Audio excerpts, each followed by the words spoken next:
Property खरीदना एक बहुत बड़ा सपना होता है, पर एक छोटी सी गलती सब खराब कर सकती है। तो आइए उस एक डॉक्यूमेंट को समझते हैं जो इसे बचाता है।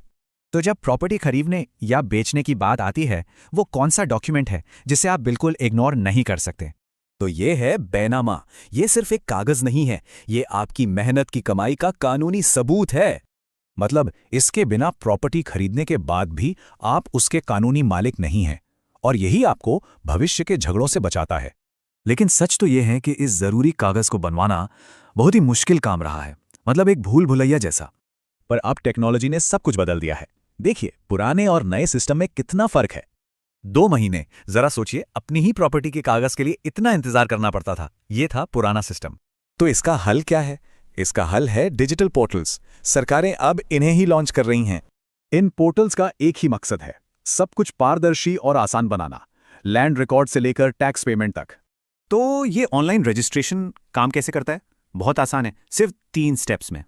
अब इस प्रोसेस को अच्छे से समझने के लिए कुछ जरूरी शब्दों का मतलब जानना बहुत जरूरी है। पहला है नामांतरण यानी म्यूटेशन। इसका सीधा मतलब है सरकारी रिकॉर्ड में मालिक का नाम बदलना। फिर आता है जमाबंदी। ये वो डॉक्यूमेंट है जिसमें जमीन के मालिक और उसके एरिया की पूरी डिटेल होती है। और फर्द, ये लैंड रिकॉर्ड से निकाली गई एक ऑफिशियल कॉपी होती है जिसमें किसी खास जमीन का ब्यौरा होता है। ये देखिए, जम्मू कश्मीर का एक फर्द बिक्री से पहले ओनरशिप वेरीफाई करने के लिए यही काम आता है। तो टेक्नोलॉजी से प्रोसेस तो आसान हो गया है, पर सावधानी अब भी बहुत जरूरी है। जरा ये रिव्यू पढ़िए। ये साफ बताता है कि एजेंट्स का काम सिर्फ कमीशन लेना होता है, बाद में क्या हो उन्हें कोई मतलब नहीं। और ये कोई एक अकेला केस नहीं है। देखिए, एक बड़े प्रॉपर्टी पोर्टल पर 92% रिव्यूज 1 स्टार हैं। ये एक बड़ी वार्निंग है।